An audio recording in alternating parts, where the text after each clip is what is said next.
Bonjour à tous et bienvenue pour un nouvel épisode du podcast Très Route, le podcast en français du Centre Begin. Et pour la première fois, on a le plaisir donc d'enregistrer ce podcast en face à face et pas en Zoom. Bonjour Dov Maimon. Bonjour Yoël, bonjour chers auditeurs. Donc Dov Maimon, vous êtes chercheur au JPPI, Jewish People Policy Institute, donc l'Institut pour la politique du peuple juif. Et est-ce que vous voulez dire d'abord quelques mots sur cet institut et ce que vous faites au sein de cet institut? Alors, nous sommes une cinquantaine de chercheurs et nous essayons de planifier l'avenir du peuple juif. Bon, comme la phrase connue, c'est « Der Mann tracht und Gott lacht ». En yiddish, ça veut dire « l'homme pense et Dieu rit ». Donc on planifie, mais au fil, il y a aussi écrit, on dit dans les Chadodi, sauf Maaseh Bemarshava Trila, ça veut dire que si on ne sait pas où on veut aller, on a peu de chances d'y arriver. Donc on essaye de se fixer des objectifs sur l'avenir de l'État d'Israël, l'avenir des relations Israël-diaspora et l'avenir de la diaspora. On est le seul think tank, la seule boîte à penser dans le monde qui se préoccupe de l'ensemble du peuple juif comme une entité. Le peuple juif, on serait comme si on était un peu le gouvernement du peuple juif. On essaye de penser, donc on a une cinquantaine de chercheurs et notamment, moi je m'occupe un peu de l'Europe, je m'occupe de la stratégie envers l'islam et bon, c'est lié bien entendu comme vous pouvez bien imaginer. Il m'arrive souvent d'arriver aussi en France, je suis né en France, etc. Et j'ai comme il y a écrit dans le journal du Monde ce matin, nous aimons beaucoup la France, mais parfois je t'aime, mais il faut que je te quitte parce que c'est pas évident de pouvoir continuer ensemble notre route. Voilà. Donc maintenant on arrive en Israël et la raison pour laquelle j'ai accepté l'invitation d'Yoël et du Centre Begin, c'est parce qu'en fait, souvent quand les Juifs viennent en Israël, ils ont une affinité, une sympathie énorme pour Israël, mais ils ont du mal avec les Israéliens, ils ont du mal à comprendre comment fonctionne le système israélien. Le système israélien, il est lié à un contexte historique, un passé, un passif.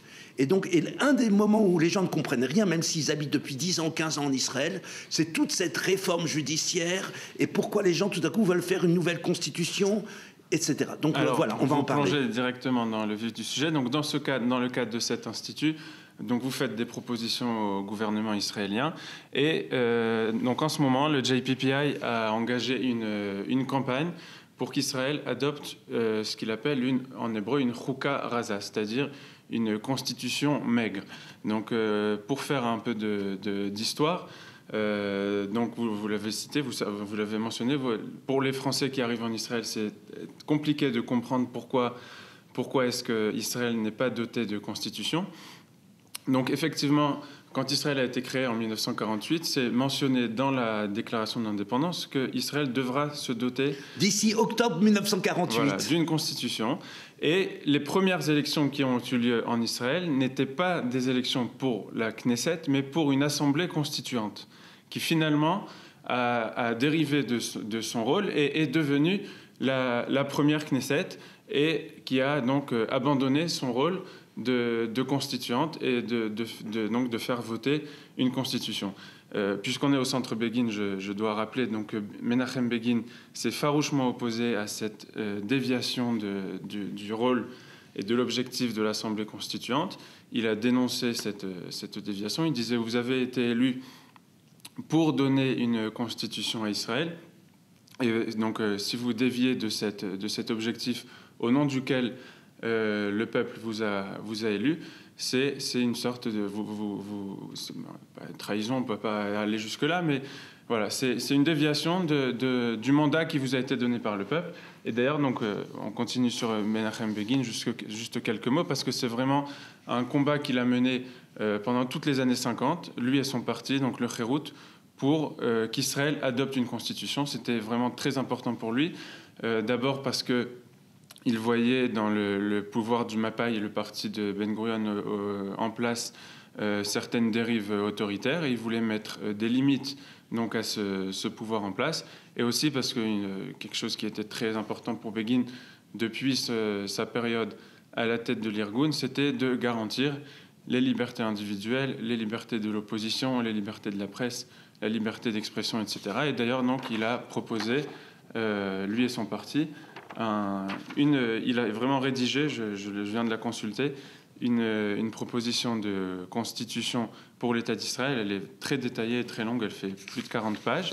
D'ailleurs, donc le préambule commence par les mots Baruch Shem Kevod Malchuto Leolam Vaed. C'est les premiers mots de la constitution proposée par Begin. Baruch Hu Asher Otzianu Meratzot Galuyotenu. Béni soit celui qui nous a fait sortir de nos terres d'exil. Mibet Avadim, de la maison des esclaves. Ve'evianu la'aretz asher nishba la'avotenu, qui nous a ramenés sur la terre de nos ancêtres. Donc, et finalement, ce qu'Israël a choisi, c'est le compromis, la Psharat Harari, le compromis Harari. Alors, est-ce que vous voulez dire quelques mots sur ça? Bon, alors je reprends. Donc, au JPPI, on a rassemblé, depuis la réforme judiciaire qui a fait beaucoup de bruit avant même la guerre du 7 octobre. Donc, c'est ce qui a beaucoup occupé. Le pays était presque divisé en deux groupes. Tout au long de l'année 2023 jusqu'à voilà, 7 exactement. octobre. Et ça reste encore couvé, etc. Donc on a mis en place au JPPI une équipe d'une quinzaine de spécialistes, des juristes, mais aussi des anthropologues, des sociologues, des dayanim, des rabbins, des gens très importants, des gens de tout le bord politique, exactement, des gens qui vont essayer de réfléchir souvent différents, pour essayer de se dire, est-ce qu'on peut créer un consensus? Mais on va pas faire... C'est vrai qu'en France, pour un Français, il est évident qu'il faut avoir une constitution. Parce que la base d'une vie, pour une société prospère, il faut qu'il y ait trois éléments. Je crois que Yoël l'a dit d'une manière un peu en allusion. Il faut la liberté, la stabilité et la clarté. Quand j'ai un cadre, c'est ça qui me permet d'être libre. C'est pas la licence, c'est pas de faire n'importe quoi. La liberté, c'est que j'ai un cadre qui me donne une prévisibilité, un peu comme à la bourse. Si on n'a pas de prévisibilité, on ne sait pas comment faire. Donc, et on a évidemment les trois pouvoirs. On se rappelle de Montesquieu, le pouvoir exécutif. En Israël, le gouvernement, le pouvoir législatif, c'est la Knesset, et le pouvoir judiciaire, c'est la Cour suprême. Et entre ces trois, il y a une tension structurelle chacun doit équilibrer les uns et les autres. Et donc, en Israël, dans une certaine mesure, la droite disait, aujourd'hui, je saute un peu mais je reviendrai un tout petit peu en arrière. Donc aujourd'hui, la grande critique qu'on a pourquoi il faudrait une constitution, c'est qu'on se dit qu'on a l'impression, des gens de droite ont l'impression que la Cour suprême prend trop de place, elle s'arroge des prérogatives qui ne sont pas les siennes, parce que justement, il y a une place libre et donc elle rentre. De l'autre côté, la gauche accuse l'exécutif de ne pas vouloir être contrôlé par le judiciaire et de faire ce qu'il a envie, de changer les lois quand il en a envie en fonction de ses intérêts immédiats et qui ne sont pas forcément les intérêts de la démocratie. Et voilà, donc on a des tensions des deux côtés. Alors qu'est-ce qui s'est passé avec Ben Gurion? Ben Gurion, lui, il a dit, on a un problème fondamental. Et c'est pour ça que même Menachem Begin, qui avait un projet, vous l'avez entendu, qui n'est pas forcément consensuel, commençait par dire que bénissons l'Éternel qui est le maître du monde, c'était évidemment pas consensuel en Israël, parce que exactement, le sionisme s'est construit sur des projets totalement différents, qui étaient d'accord sur une seule chose, c'est que nous voulons une souveraineté politique, nous ne voulons plus être dirigés par les non-juifs. Et à part ça, les gens étaient totalement opposés, ils avaient des projets sociétaux totalement opposés. Il y avait les Haridim qui ont un projet à eux, de vouloir créer un monde de Torah, de sainteté, etc. Les sionistes religieux qui veulent un certain modèle de société, et les laïcs qui veulent surtout une démocratie, donc on est juif et démocratie, et les arabes qui veulent aussi qui veulent pas forcément justement cette souveraineté juive, mais qui eux veulent par contre qu'il y ait leur garantie minimale, leur garantie individuelle, voire collective, voire culturelle et nationale soit respectée. Et donc étant donné que les gens n'ont pas le même projet sociétal, on pouvait pas faire comme le modèle français. Le modèle français est basé, il faut le reprendre, c'est qu'il est basé sur l'histoire de la Révolution française, l'opposition à la royauté, le tiers-État, une longue histoire qui s'est forgée en 200 ans. On arrive à la fin à un modèle qui nous donne aussi un projet de société avec notamment la laïcité. Vous comprenez bien qu'en Israël, le mot laïcité n'a pas forcément sa place. En tout cas, il n'est pas compris de la même manière par tout le monde. On n'a pas de consensus là-dessus. Il est basé sur différent de la liberté individuelle telle qu'elle est comprise en France, etc. Donc on avait un problème. Qu'est-ce qu'a fait Ben Gurion? Ce qu'a fait Ben Gurion, il a dit on va temporiser. Et on va voir un modèle où on a fait des mini-constitutions. On en a eu 7 en tout, les principales. Une sur la Knesset. Voilà, on a des lois fondamentales. On a une sur la Knesset. Donc des lois fondamentales qui ont le statut de constitution ou qui ont vocation à devenir une constitution. Voilà, des petits modules. Le module notamment sur la Knesset, sur comment doit fonctionner l'élection du président, quels sont les rôles des gouvernements, des élections, etc. Et la loi la plus importante qu'il y a eu, c'est celle de 1992, qu'on appelle en hébreu Kvod Adam Vecheruto, la dignité humaine et la liberté de l'homme, donc, et qui, elle, a été vraiment un truc complètement nouveau, puisqu'en vérité, les gens de droite et les gens nationalistes disaient mais on est un État qui doit être juif et démocratique. Est-ce que vous limitez pas un peu la dimension juive si vous donnez les mêmes droits à tout le monde dans ce pays? Alors, il faut préciser que cette loi a été votée par le Likoud et initiée par Dan Meridor, qui était ministre de la Justice au gouvernement de Shamir. Et qui vient donc de la tradition, évidemment, de Menachem Begin. Et c'est eux qui veulent l'état de droit. Voilà. Ceux qui veulent l'état de droit, rappelons-nous, vous avez compris qu'on avait Ben Gurion qui était un grand démocrate, mais un bon dictateur, qui avait compris, qui disait on doit faire ce qui est bon pour le peuple, parce que le peuple veut. Et c'est comme ça qu'il a réussi à créer ce pays, puisqu'on a compris qu'on était 2 juifs, 3 opinions, donc il fallait quelqu'un qui prenne les rênes en main et qui impose son modèle. Peut-être que c'était vraiment nécessaire à son époque. Et évidemment, les gens de l'opposition qui disent oui, mais ils nous laissent pas tellement la possibilité d'agir et on est pris dans notre liberté. Mais ça marchait tant que le gouvernement, le pouvoir judiciaire, c'était les mêmes élites qui étaient au gouvernement, dans les élites judiciaires et les élites intellectuelles du pays. Et donc, dans ce cas-là, il y avait plus ou moins un accord tacite qui faisait que ça marchait. Donc, alors, il faut dire simplement qu'on ne peut pas nier donc, qu'à l'époque de Ben Gurion, les libertés individuelles et les libertés de la presse étaient quelquefois brimées, et qu'il y avait aussi des tensions, même à l'époque de Ben Gurion, entre le pouvoir, le gouvernement et le pouvoir judiciaire. Il y a un fameux verdict donc de la Cour suprême, justement à un moment où Ben Gurion et son gouvernement voulaient s'en prendre au journal Kol, ou à une radio, je ne sais plus, Kol Ha'am, et qui était opposé au gouvernement, et Ben Gurion a voulu fermer ce média, et la Cour suprême a empêché cette fermeture. Donc il y avait déjà à l'époque des tensions, et donc mais Begin voulait justement que tout soit stipulé et soit réglé dans une constitution pour ne pas qu'il y ait ce genre de... Donc pour revenir aux lois fondamentales, et surtout à celles donc, de 92, donc comme je dis, elles ont été... les 2 lois fondamentales de 92 ont été votées initiées par un gouvernement, donc le gouvernement Shamir, qui était un gouvernement du Likoud et de droite. Et après, ce qui s'est passé, est-ce que c'est une déviation ou est-ce que c'est ce que voulait le législateur? Il y a des discussions là-dessus jusqu'à aujourd'hui. Dan Meridor soutient que c'était ce que le législateur voulait et l'intention du législateur. Mais ce qui s'est passé depuis, c'est qu'on constate donc que le pouvoir judiciaire se mêle de plus en plus des questions politiques et donc parfois même disqualifie des lois qui sont votées à la Knesset. Voilà, donc on peut considérer qu'il y a quand même une insatisfaction et à droite et à gauche, alors que Aaron Barak lui-même a été choisi, le président de la Cour suprême a été choisi par Netanyahou lui-même. Et pourtant, aujourd'hui, on a l'impression qu'il y a des gens qui ne sont pas satisfaits, qui ont l'impression ils se considèrent qu'ils remplacent les électeurs. Et dans le grand bruit qu'on entend quand on dit « mais nous voulons être démocrates », et les autres disent « non, mais c'est nous la démocratie, nous sommes la Knesset, nous sommes élus par le peuple, nous représentons la voix du peuple ». Et ce que nous dit Aaron Barak et la Cour suprême, non, nous représentons la volonté générale. Si on reprend dans le langage de Rousseau, qu'on se rappelle un peu de deux écoles au lycée, ben on a la volonté générale et la volonté de tous. Et en Israël, ce qui se passe, c'est qu'il y a plusieurs personnes qui se considèrent comme la volonté générale. Aussi bien Smotrich, la droite nationaliste et la droite religieuse nationaliste, qui, elle, se dit « mais c'est nous parlons au nom du peuple juif depuis la sortie d'Égypte ». Et on l'a entendu tout à l'heure chez Menachem Begin, qui se place dans une longue historique. Nous ne sommes pas seulement les gens qui sont présents aujourd'hui. Nous parlons pour le passé, nous parlons pour le futur, et c'est nous qui parlons la volonté générale du peuple juif, y compris et en Israël et en diaspora.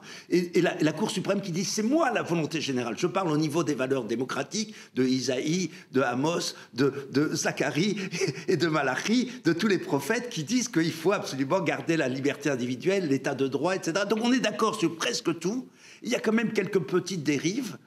Et je vais parler de 2 ou 3 sujets qui ont été des problèmes dont on peut parler, qui sont avec le système actuel. Évidemment, si on intervient, et si le JPP a considéré qu'il fallait intervenir, c'est qu'il y a des choses qui ne marchent pas bien.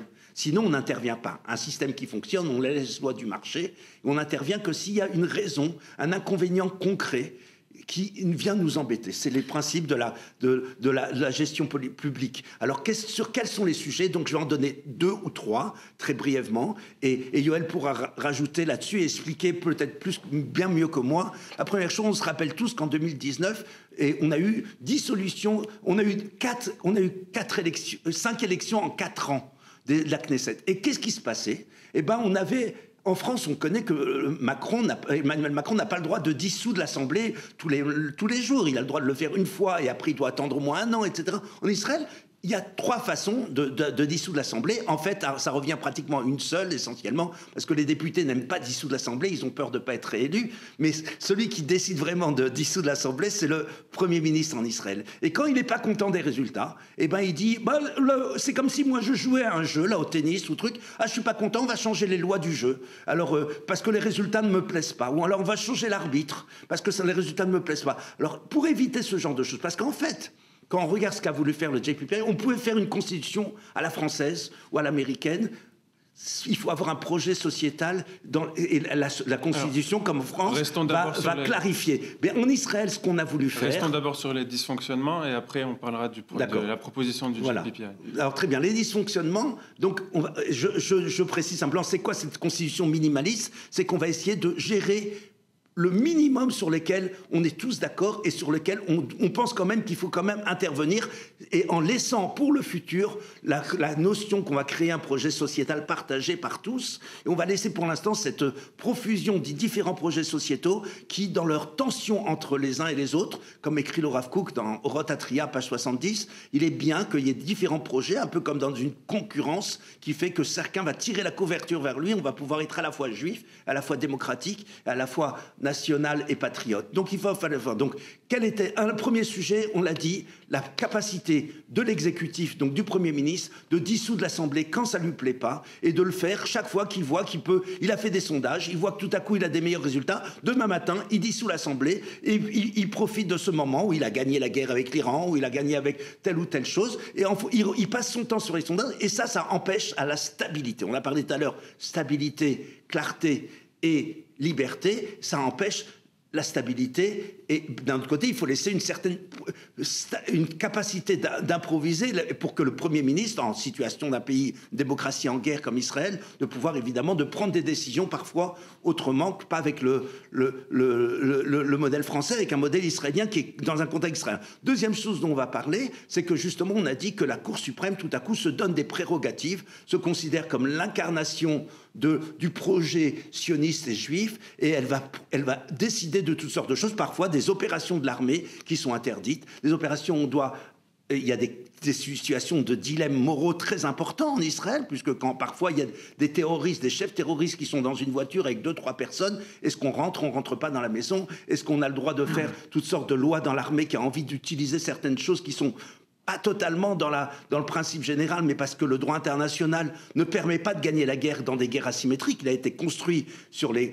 accords de Westphalie et sur des idées qui sont faites sur cette idée fondamentale que c'est des guerres avec des armées. Et là, on a tout à coup des gens qui utilisent des civils comme bouclier humain, donc on ne peut pas utiliser les droits internationaux. Et si on se réfère avec seulement les droits internationaux, ça serait attaquer, être pris au piège de pouvoir jamais gagner. Donc le défenseur de ces droits qui sembleraient des droits justes, et ben finalement fait quelque chose de finalement injuste. Donc j'ai décrit 2 systèmes, on en a encore 3 ou 4 qui sont des vrais problèmes, et j'avance simplement pour dire qu'est-ce que va faire la constitution minimaliste du JPPI. Ça va être 7 endroits où on va intervenir pour limiter ces dérives et en laissant le système tel qu'il est.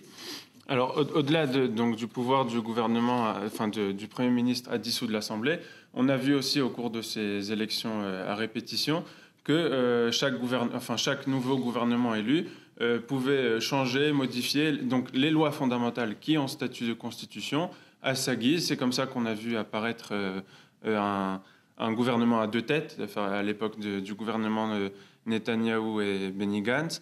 Donc, on voit que les lois qui ont statut de constitution en Israël peuvent être modifiées à la guise du gouvernement en place et selon les besoins politiques du moment. Donc on a relaté donc les dysfonctionnements et aussi les déséquilibres entre pouvoir judiciaire et pouvoir politique, pouvoir législatif et Mevatzat et exécutif. exécutif. Et donc tout ça est sorti au grand jour donc avec la réforme proposée par le gouvernement en place, donc par le ministre de la Justice Yariv Levin en janvier 2023, qui a provoqué une vague de protestations et de contestations contre cette réforme. Et donc on a qualifié cette réforme d'une dérive autoritaire, totalitaire, dictatorielle, etc. Le dégringolons vers la dictature. Voilà. Et donc, sur ça, déjà à l'époque, je crois, le JPPI a commencé à vouloir faire en sorte même si on ne peut pas être d'accord, ou tous se mettre d'accord à la Knesset entre Haredim, laïcs, libéraux, les Arabes aussi, les sionistes religieux, etc. On n'est pas en capacité, et ça depuis 1948, on n'est pas en capacité de se mettre d'accord sur les valeurs de l'État d'Israël et sur l'identité juive et ce que c'est, etc. Donc le JPPI propose de au moins se mettre d'accord sur le fonctionnement de l'État et de ses différents pouvoirs. Donc de réglementer la manière dont, je vais le lire dans le document que tu m'as envoyé. On parle du procédural, voilà. On pourrait dire qu'on est dans le procédural. Comment réussir à gérer le désaccord. C'est-à-dire comment la Knesset est-elle élue, comment forme-t-on un gouvernement, comment les juges sont nommés, quelles sont les compétences exactes, je l'ai lu donc, dans un document du JPPI, quelles sont les compétences exactes de chaque institution et de chaque acteur, quels sont les mécanismes de contrôle et de supervision réciproque entre les pouvoirs, et donc d'autres questions similaires à tout ça, donc pour régler les relations entre les différents pouvoirs. Absolument. Donc je vais reprendre un des points dont a parlé Yoël.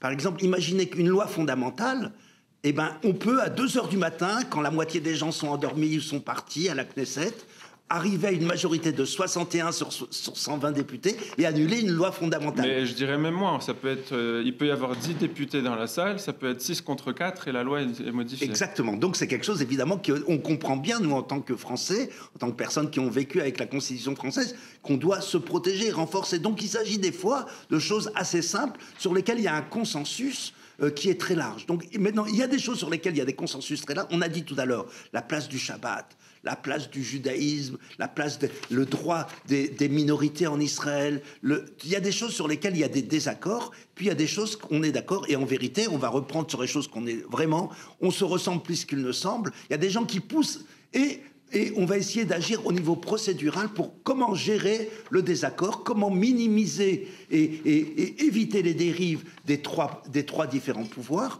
comment donner plus de place à la place au peuple pour qu'il y ait moins de gens qui soient frustrés, qui ont l'impression de ne pas avoir de liberté, etc. Donc il s'agit en vérité d'un système qui a des chances de passer. Et maintenant je voudrais parler de quelque chose, Yoël, très important, c'est qu'une constitution, il faut un moment constitutionnel pour le faire. Aux États-Unis, c'était après la guerre de sécession, les gens n'en pouvaient plus. La guerre d'indépendance. La guerre d'indépendance. Après la guerre de sécession, il y a eu encore des changements. Oui, il y a eu des amendements. Oui. Voilà, il y a eu des amendements. Ou alors, après la Révolution française, ou alors au début de l'État d'Israël. Et dans une certaine mesure, le 7 octobre ressemble à une seconde guerre d'indépendance.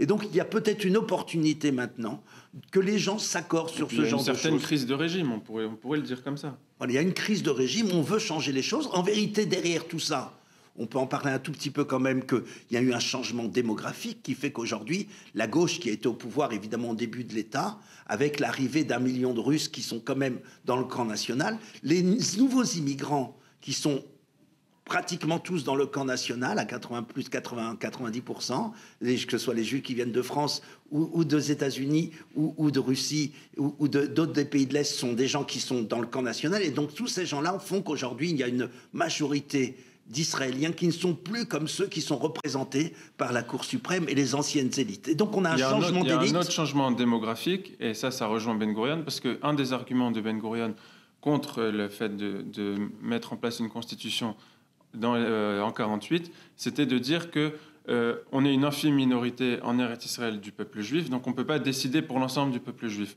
Or, aujourd'hui, on est à une situation où quasiment la majorité du peuple juif est en Israël, donc c'est peut-être le moment justement de mettre en place cette constitution. Tout à fait. La majorité des Juifs sont vraiment en Israël, en vérité. Aux États-Unis, ils se comptent 6 millions, 7 millions, mais on a bien compris qu'il n'y en a que 2 millions qui sont plus ou moins reliés à la communauté d'une manière un peu forte. Et donc, en vérité, la majorité des Juifs sont vraiment déjà en Israël. Et si ce n'est pas maintenant, ça sera dans 5 ans. De toute façon, la majorité des Juifs sont en Israël. Et puis, encore un troisième élément qui est important, c'est que depuis la guerre du 7 octobre, on a eu un retour à la tradition, un retour du religieux, il y a eu un changement. Et donc, évidemment, c'était pas prévu du tout en 1948, où les religieux étaient plutôt en train de se cacher et de ne pas s'exprimer. Donc on est aujourd'hui, 50% des enfants en cours préparatoire sont soit dans des écoles religieuses, soit des écoles ultra-orthodoxes.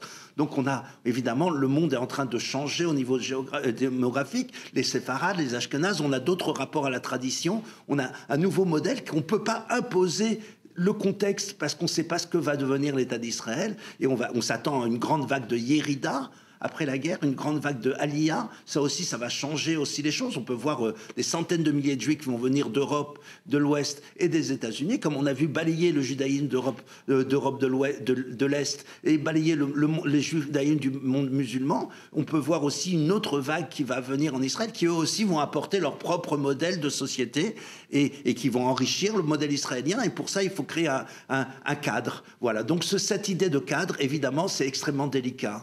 Et quand on change un système, il faut savoir qu'on a des effets secondaires, on appelle en hébreu ça ashlachot rochav, des effets secondaires qu'on ne peut pas prévoir. Alors on a l'impression qu'on règle le problème en faisant quelque chose, mais est-ce qu'on risque pas de casser un système qui fonctionne? Donc il faut avancer avec prudence. Est-ce que le système fonctionne? Parce que le système fonctionne. Pour moi, je considère que le système fonctionne. On est venu ici, il y avait des autobus, il y avait un état de droit. Quand je prends ma voiture le matin, je sais que la voiture, s'il y a écrit ici que c'est 90 sur la route, ça ne va pas changer demain matin, parce que si vraiment ça changeait, tout à coup, ça serait 30 ou 50, je ne pourrais plus du tout fonctionner. Donc, relativement... Moi, personnellement, peut-être que dans mon petit précaré, je ne me rends pas bien compte de ça, mais j'ai l'impression que le système fonctionne relativement bien, malgré 2 ans de guerre. Économiquement, on a réussi quand même à tenir le coup, etc. Le peuple fonctionne. Il y a des politiques qui mettent en avant la polarisation en essayant. Mais moi, je vois justement, plus je parlais du retour du religieux, qu'on a justement alors que dans le monde entier, on a une polarisation. En France, ça s'appelle même l'archipel français. Les gens se vivent dans des chambres d'écho et ne se rencontrent plus du tout. Ils sont un à côté de l'autre, voire un face à l'autre. Et aux États-Unis aussi, on a le Donald Trump d'un côté, les suprématistes qui vont de l'autre côté, et les suprématistes blancs d'un côté, et les wokistes de l'autre, qui font qu'on a des tensions, et la société est polarisée. En Israël, le fait qu'il y a eu ce retour du religieux qui fait que les religieux sont un peu moins religieux, et les laïcs sont plus pratiquants, plus traditionnalistes, reviennent au texte, reviennent au Shabbat, au kasher, etc., surtout chez la jeunesse. Au contraire, je vois que le centre se renforce. C'est comme ça, quand il y a une guerre, vous savez, on se retrouve tous un peu ensemble, on est détestés par l'humanité entière, comme disait Léon Pinsker, nous sommes le peuple élu, uni par la haine universelle, en 1882, auto-émancipation. Donc la haine fait qu'on se retrouve tous ensemble, et on est comme un peu, le Rav Aviner a une expression très intéressante là-dessus, il parle du tchoulent. Il dit que il y avait un secret, la srena chez les Marocains, ou le hamin en hébreu, cette idée-là que les Juifs n'avaient pas grand-chose, ils avaient des petits pois, des pois chiches, des haricots blancs, un peu de pommes de terre, un peu de viande quand il y en a. Ils mettaient ça dans une casserole pendant 24 heures sur le feu, et ça sortait un goût de paradis. Et ben voilà, donc on est en Israël, on est bloqué, il y a des moments où on peut même plus sortir du pays, et on est sous les obus, et il se crée quelque chose qui fait qu'on est... Et évidemment, au sein de la casserole, il y a de la bagarre entre les pois chiches et les haricots et les pommes de terre, et chacun va faire sa bagarre, et cette bagarre-là, il faut qu'elle soit simplement encadrée pour pas qu'elle fasse exploser la casserole. Voilà, c'est surtout ça. Voilà, donc la proposition du JPPI vise à régler, à donner des règles du jeu pour ne pas qu'il y ait trop de disputes entre les pois chiches et les haricots, comme vous dites, qu'on voit vraiment, pour ceux qui Moi, je suis du camp des pois chiches. Ouais, pour ceux qui lisent les infos, donc on voit que tous les jours, il y a des tensions entre le gouvernement et la Cour suprême, ou la conseillère juridique du gouvernement, ou le procureur, etc. Donc, il faut moi, je pense que c'est nécessaire, donc, on peut comprendre la nécessité, donc, de vouloir mettre en place les règles du jeu pour que les choses soient claires. Donc, on arrive au pour et au contre pour conclure cet entretien passionnant. Donc, est-ce que cette constitution maigre, est-ce qu'elle plaît à tout le monde? Est-ce qu'elle a des chances d'aboutir? Vous-même, je crois que vous n'êtes pas forcément favorable à ce projet. Donc, quel est le pour et le contre et quelles sont les chances d'aboutir? Moi, je suis minoritaire au sein du JPPI parce que, évidemment, c'est un projet, c'est vraiment le projet qui mène le JPPI, qui est vraiment au cœur, en tout cas pour ce qui est de la société israélienne, et qui rassemble des idées auxquelles je suis complètement partie prenante dans cette idée-là, où justement, je pense qu'on se ressemble plus qu'il ne semble, et qu'on a beaucoup de choses à se dire, et qu'il faut faire un débat national sur notre projet. Quel pays nous voulons créer ici? Quel est aujourd'hui, après cette seconde guerre et le choc identitaire que nous avons vécu avec le choc de la conception de ces élites qui étaient en place, qui sont en train de se changer. Il faut donc, il est temps de mettre en place quelques petites lois, en tout cas peut-être par petit attouchement. On doit faire agir sur certaines choses. On doit limiter le Premier ministre qui doit pas considérer que c'est son pays à lui. Il faut quand même comprendre il a certaines lois et qu'il va falloir respecter. Il va falloir, je pense qu'il y a, et donc la critique de la droite. Alors aujourd'hui, donc, et la droite et la gauche ne sont pas satisfaits de cette proposition. Pour moi, c'est quand même un bon signe. Voilà, c'est un bon signe quand même qu'on a. Mais d'un autre côté, je dirais, on ne change pas un cheval qui gagne. J'ai quand même l'impression que on n'est pas arrivé à un moment où le système s'écroule. Et donc, est-ce qu'on doit vraiment changer? Mais aucun problème. Je pense que, la grande campagne qui est sortie cette semaine du JPPI sur les médias, etc., qui appelle, puisqu'on est dans une année électorale. Donc maintenant, il s'agit évidemment donc de voir si les différents partis vont adopter cette campagne ou pas. Et ça peut être un cheval de bataille de la prochaine campagne. Et si le débat se fait autour de ce genre de choses, c'est-à-dire qu'on veut renforcer l'état de droit, renforcer la démocratie, renforcer aussi l'identité d'un projet juif et démocratique dans ce pays. Renforcer le socle commun. Le socle commun, exactement. Parce que d'après les sondages, il paraîtrait que l'opinion serait plutôt favorable à ce genre de proposition. Voilà, donc il y a un consensus dans le pays, mais il faut que, à part le consensus, il faut que les gens y trouvent leur compte.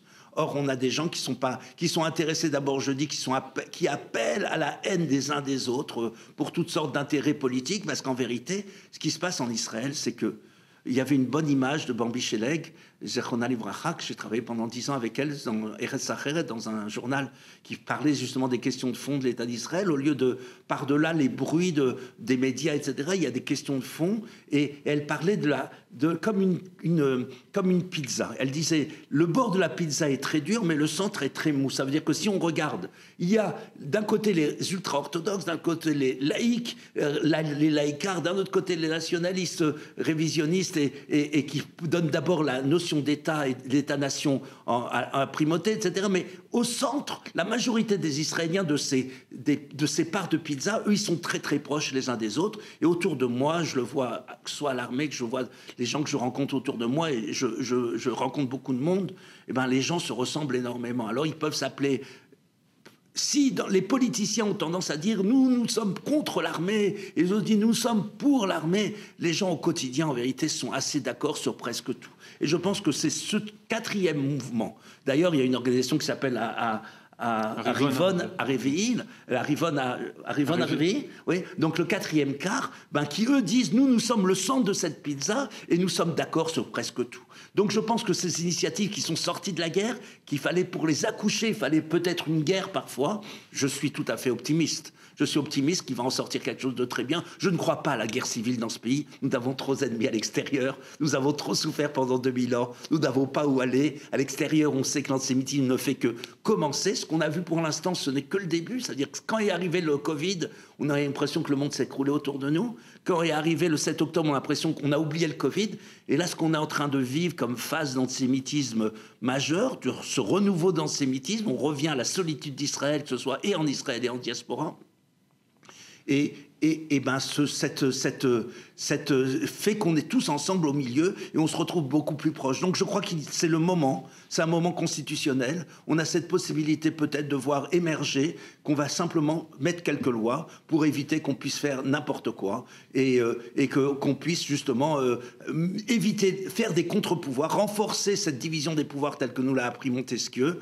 Et voilà, il faut que les Français ont une capacité. Les Juifs qui viennent habiter en Israël, il y en a de plus en plus. Je parlais tout à l'heure de l'article du Monde de ce matin, de gens, des élites françaises, intellectuelles françaises qui décident tout à coup de quitter la France pour venir se joindre au grand projet du peuple juif qui met fin à 2000 ans d'errance, qui rentre sur sa terre pour écrire sa propre histoire et prendre son destin en main. Je suis désolé pour la propagande sioniste, mais j'en passerai, je le dis pour une seconde, mais après on revient à notre débat. Donc il existe un grand projet des Juifs qui reviennent sur leur terre. Et on a cette chance exceptionnelle de notre génération de pouvoir participer, de prendre ce train de l'histoire avec un grand H et de pouvoir écrire cette propre histoire et de prendre notre destin en main. Et c'est là qu'on... Et ces gens, les Français qui ont une grande culture de la démocratie, une grande culture de l'esprit constitutionnel, de la pensée constitutionnelle, vont pouvoir contribuer aussi à Israël pour leur enseigner cette idée qu'il n'a pas, parce que beaucoup d'Israéliens, ceux qui viennent des pays d'anciens des pays soviétiques, ne comprennent rien, ils n'ont pas d'expérience comme ça. Ceux qui viennent des pays arabes n'ont pas non plus une expérience fondamentale, ils n'ont pas grandi depuis l'école maternelle dans un projet constitutionnel qui est la base de tout ce qu'on a vécu en France: liberté, égalité, fraternité, laïcité. Voilà, ça c'est sur lesquels on a grandi, c'est de nous parler. Évidemment, on ne peut pas penser autrement que dans ce cadre. C'est un cadre qui nous aide à penser. La Constitution peut nous aider à penser et peut nous aider à évoluer dans le bon sens. Eh ben, on terminera sur cette note optimiste. Merci beaucoup, Dov Maimon. Et à la prochaine pour d'autres épisodes de Kherout. Merci à tous.